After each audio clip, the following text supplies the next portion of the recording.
Foundation ने अंतरिक्ष में परजीवियों को लाने के लिए एक अंतरिक्षयान भेजा था, लेकिन अफसोस, यह दुर्घटनाग्रस्त हो गया। इससे एक अनजान खतरा पैदा हो गया जो सबको चिंता में डाल सकता है। इस बीच एडी, जो एक पत्रकार है, को फाउंडेशन के सीईओ का इंटरव्यू लेने का काम सौंपा गया है। वह सोच रहा है कि सीईओ से परजीवियों के बारे में कुछ महत्वपूर्ण सवाल पूछेगा ताकि सच्चाई को सामने ला सके।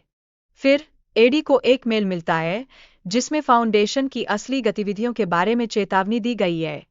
इस मेल ने उसे अपने इंटरव्यू का सही मायने में फायदा उठाने के लिए प्रेरित किया।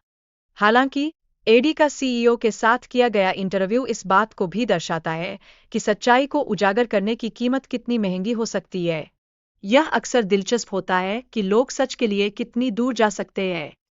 सीईओ की दुष्टता और मानव जीवन के साथ खेलने की उसकी योजना ने एडी को गंभीर परिणामों का सामना करने के लिए मजबूर कर दिया।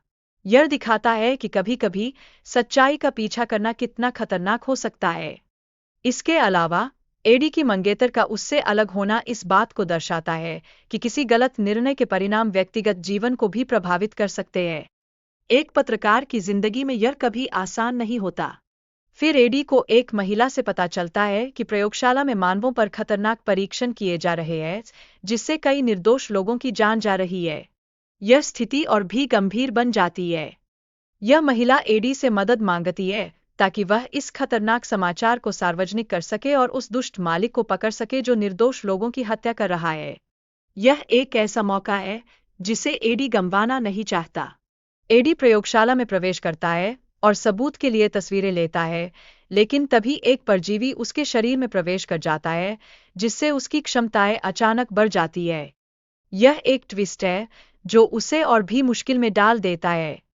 फिर एडी की मंगेतर उसे यह बताती है कि उसने उसके साथ सभी संबंध तोड़ दिए हैं, जिससे वह और भी चिंतित होते हैं।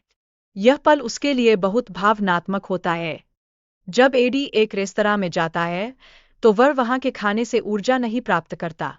इससे उसकी स्थिति और बुरी हो जाती है। यह दर्शाता है कि वह किस तरह की चुनौती का सामना कर रहा है। एडी के शरीर में वीनम नाम का परजीवी है जो उसे और शक्ति देता है, लेकिन इसके साथ ही उसे कई समस्याओं का सामना करना पड़ता है। यह एक दुविधा बन जाता है जिसमें शक्ति और खतरा दोनों शामिल हैं। एडी अपनी कंपनी में सबूत लाने की कोशिश करता है, लेकिन उसके साथी उसे अंदर नहीं जाने देते। यह दर्शाता है कि वह एक कठिन स्थिति में फंसा हुआ है और उसे अपनी सत्यता साबित करने में मुश्किल हो रही है। फिर वीनम एडी की रक्षा करता है जब गार्ड उन पर हमला करते हैं। यह दिखाता है कि वीनम केवल एक परजीवी नहीं बल्कि एक शक्तिशाली साथी भी है। इस बीच एडी की पूर्व मंगेतर अस्पताल में उसे वापस लाने की कोशिश करती है। यह दर्शाता है कि उसका निजी जीवन भी एक जटिल स्थिति में है जहां सब कुछ उलझा हुआ है। एडी और वीनम के बीच दोस्ती की पुनर्स्थापना ने उनके संबंध को और मजबूत किया।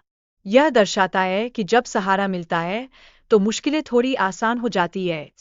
सुरक्षा के लिए एडी ने वीनम से कुछ नियम बनाए, जैसे कि वह केवल बुरे लोगों को ही खाएगा। यह मानवता के प्रति एक सकारात्मक दृष्टिकोण को दर्शाता है, भले ही स्थिति कितनी भी बुरी क्यों न हो। अंत में एडी के पुराने काम पर लौटने से यह सिद्ध होता है कि वह अपनी जिम्मेदारियों को निभाने के लिए तैयार है। यह उनके विकास की कहानी को दर्शाता है, जहां एक पत्रकार की यात्रा के कई रंग देखने को मिलते हैं।